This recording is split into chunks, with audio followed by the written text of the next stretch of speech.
Bonjour, bonsoir mesdames, messieurs et bienvenue dans cette vidéo dans laquelle nous allons parler du Soudan. Le Soudan est sous le feu de l'actualité et ceci à cause de son coup d'État. Et si on remonte quelques jours en arrière, il y a eu un autre coup d'État manqué et celui-ci est en cours d'exécution puisqu'on n'a pas encore suivi de vent contraire. Et si on remonte encore plus loin, il y avait un sommet organisé sous le Soudan. Si on remonte encore plus haut, on va trouver que les Soudanais s'efforçaient de payer leur dette pour sortir de la liste noire des Américains. Donc depuis plus de 2 ans, le Soudan est sous les feux de l'actualité. Et c'est la France qui est toujours en train de piloter tout cela, puisque c'est des pays africains sur le giron de la France. Mais que cherche la France au Soudan? Si bien que le Soudan entre dans des coups d'État à répétition. On parle d'un mouvement militaire, un mouvement civil, alors que le pays a été dirigé pendant longtemps par des gouvernements militaires. Et aujourd'hui, pourquoi cela pose problème? La France y a-t-elle mis son nez? C'est ce que nous allons voir dans cette vidéo. Donc, si vous voulez comprendre ce que cherche la France au Soudan, et en remontant l'histoire, c'est très important, abonnez-vous, cliquez sur la notification et je vous donne rendez-vous dans un instant.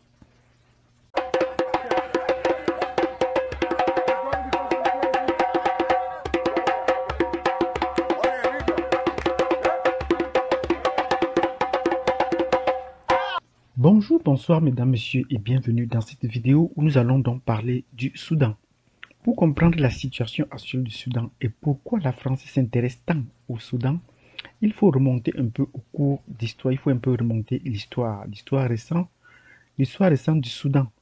Le Soudan est un pays qui intéresse et qui a toujours intéressé la France tout au long de l'histoire. Et l'histoire récente, depuis la colonisation, il faut le dire, montre que la France n'a jamais abandonné ou abdiqué face à son intention de contrôler le Sahara africain et la zone sahélienne.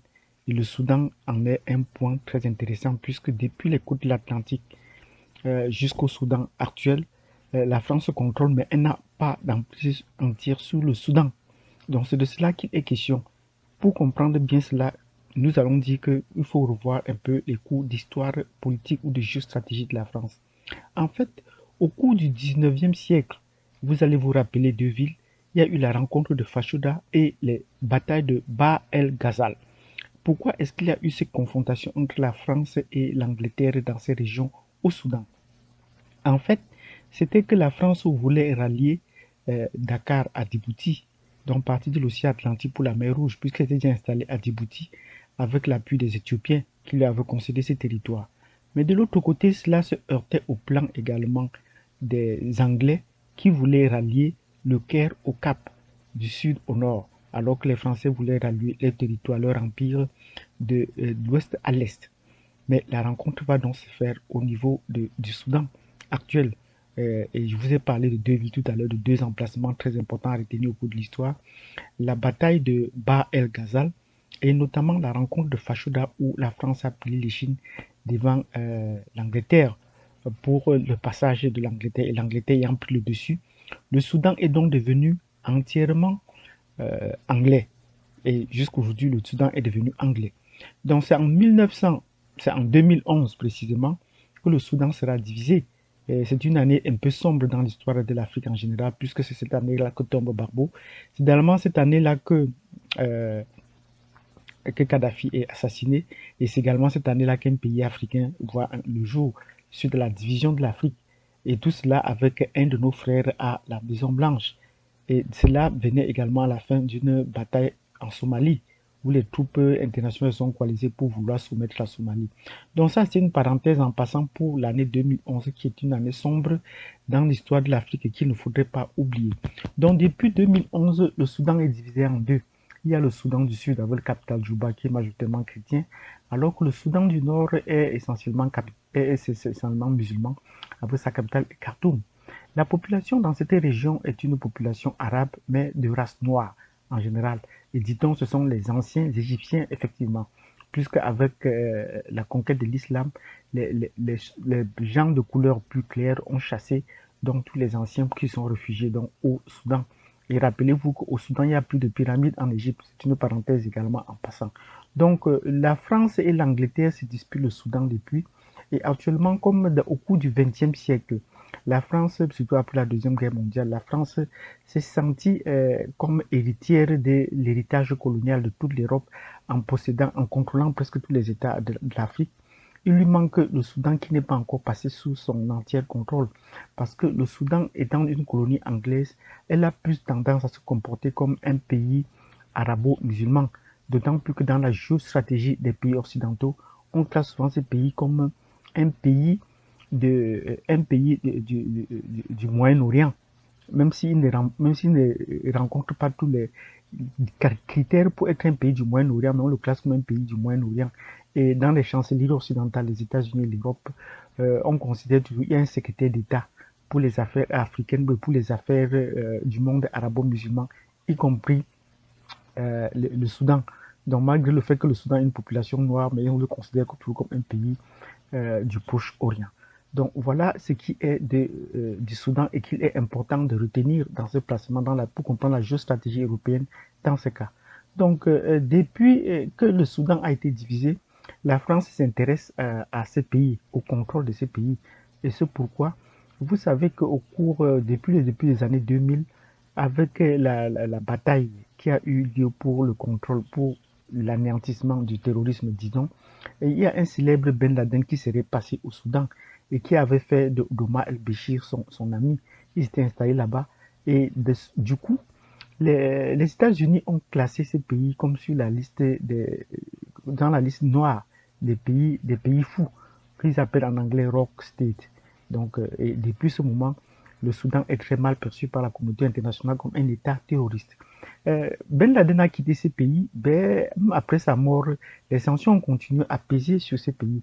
Donc depuis la division en 2011 de ce pays, le Soudan du Nord continue à porter tout l'héritage du pays et devait, pour sortir de cette liste, payer sa dette, payer une dette. Elle a demandé donc au président américain, le précédent, de comment faire pour sortir de cette liste noire. On lui a imposé une somme de millions de dollars qu'il fallait payer pour pouvoir encore bénéficier des privilèges de la communauté internationale, des présidents de la communauté internationale. Et c'est dans ce cas que le Soudan a effectué des négociations et pendant près d'un an, tout au long de l'année 2020, le Soudan a payé donc tout ce qu'il lui devait à la communauté internationale et les États-Unis ont donc enlevé ce nom pour vous dire que tout est question d'argent avec les pays africains. On a enlevé son nom sur la liste. Mais comme la France a le plein contrôle de la diplomatie des pays africains, la France pour cela a donc dit, dans ce cas, il faudrait organiser un sommet pour soutenir et aider le Soudan. C'est ainsi qu'elle a convoqué, donc en début de cette année, un sommet sur le Soudan à Paris. Un sommet pendant lequel elle a invité la communauté internationale, c'est-à-dire les institutions de Bretton Woods précisément qu'elle contrôle, de pouvoir apporter assistance au Soudan. Et c'est ainsi que le FMI a accordé les droits de tirage spéciaux. Le FMI, dans ce cas, est considéré comme la France, puisque son directeur du français a accordé les droits de tirage spéciaux pour les pays africains, notamment pour la France. Donc, on devait accorder des prêts importants au Soudan pour sa reconstruction et pour la relance de son économie. Mais cet argent a été accordé au Soudan, mais pour tirer bénéfice de cette manne, la France qui a donc attribué cet argent voudrait encore la récupérer. Donc il faut semer le chaos dans ce pays et les entreprises françaises vont venir encore pour la reconstruction. Voilà toujours comment ça se passe. Voilà le mode opératoire des Français. C'est la raison pour laquelle vous trouvez actuellement le Soudan, depuis qu'on a organisé ce sommet, est dans des turbulences. Le Soudan, il y a eu plusieurs coups d'État au Soudan, des coups d'État qui n'ont pas abouti. Les premiers coups d'État qui a renversé le maréchal Omar el-Béchir était un coup d'État qui était, malheureusement pour eux, ce coup d'État n'a pas abouti parce que la Russie a déjà des accords de coopération avec le Soudan et est en train de s'installer également au Soudan. C'est la raison pour laquelle, je répète encore, euh, le coup d'État ne marche pas parce que la France est beau en train d'essayer, mais les militaires sont vraiment au pouvoir. Et après le sommet de Paris, on a demandé qu'il fallait extrader Omar el-Béchir, puisque la plupart des prisonniers africains qui sont à la Cour internationale de justice, à la Haye, sont en train d'être relâchés au fur et à mesure, mais il faudrait qu'on renforce dans ces prisonniers parce que c'est également une source de revenus ou de chantage géopolitique et stratégique sur le plan international. Mais les militaires n'ont pas entendu ça de cette oreille et c'est pour cela qu'ils ont organisé le deuxième coup d'État, ce coup d'État qui a vraiment eu son succès. Et nous osons croire qu'ils sont des fidèles à Omar el-Béchir et qu'il ne pourrait pas entendre qu'on extrade Omar el-Béchir, un de leurs, en Europe pour sa justice, parce que beaucoup de militaires et des caciques pensent qu'il faudrait toujours régler ce problème au niveau du Soudan et qu'on n'a pas besoin de la communauté internationale pour le faire. Donc voilà ce qui se passe. Mais comme la Russie est installée, il y a des va-et-vient et cela se retarde. Mais comment donc la France va donc pouvoir s'en sortir dans ces conditions avec l'armée qui est contrôlée par la Russie et sa diplomatie? C'est pour ça qu'elle insiste et chante toujours qu'il faut les civils au pouvoir parce qu'elle maîtrise les civils. Or, avec les militaires, il n'est pas évident de pouvoir faire les changements dont elle souhaiterait. Les Français crient toujours qu'il faut des civils au pouvoir, mais ils ne disent pas pourquoi est-ce qu'ils préfèrent les civils au pouvoir contrairement aux militaires. Mais tous les pays du monde ont connu le développement économique toujours grâce aux militaires. Donc, même au Nigeria, les militaires sont toujours au pouvoir, ont été toujours au pouvoir, mais la France les encourage également à enlever le treillis, porter des vestes de conduite et de devenir des civils. Donc, dans les pays africains où on exige qu'il faut, comme au Mali, il serait même important et très intéressant pour l'État actuel que Assimi Goïta enlève la tenue militaire et qu'il se mette en civil pour donner raison pour faire taire la France et la communauté internationale. C'est bien possible puisqu'on a déjà vu ça dans d'autres pays. S'il enlève le treillis, ce serait bien possible. Le président actuel du Nigeria est un ancien civil, est un ancien militaire. Donc, et là, ça ne pose pas de problème retour aux civils. Donc, la France veut contrôler le Soudan. Pourquoi? Parce qu'elle veut mettre sa stratégie en place, celle de contrôler tout le Sahara français, de la mer Rouge à l'océan Atlantique et toute la zone sahélienne parce que c'est une zone bondée de ressources et très stratégique pour protéger l'Europe contre les invasions des pays d'Afrique noire qui pourraient remonter et ainsi contrôler les ressources, puisque c'est une zone très faiblement peuplée, elle pourrait bien l'occuper et l'utiliser. Mais dans ce cas, c'est le Soudan qui l'échappe parce que rappelez-vous, l'Éthiopie a cédé Djibouti aux Français contre les achats d'armes et nous allons venir encore sur une vidéo dans ce cas pour prouver que les Éthiopiens maîtrisaient déjà les armes à feu et que désormais il est clair que la communauté internationale ne voudrait plus vendre les armes aux pays noirs, notamment les pays d'Afrique subsaharienne. Donc, depuis, la France cherche à rallier donc le Tchad à, à Djibouti, où elle a d'importantes bases militaires, et presque tous les pays du monde, les grandes puissances, ont des bases à Djibouti. Djibouti est un territoire français, une enclave française, mais qu'il est difficile de rallier sans passer par le Soudan. C'est la raison pour laquelle le Soudan est dans des situations très difficiles de nos jours.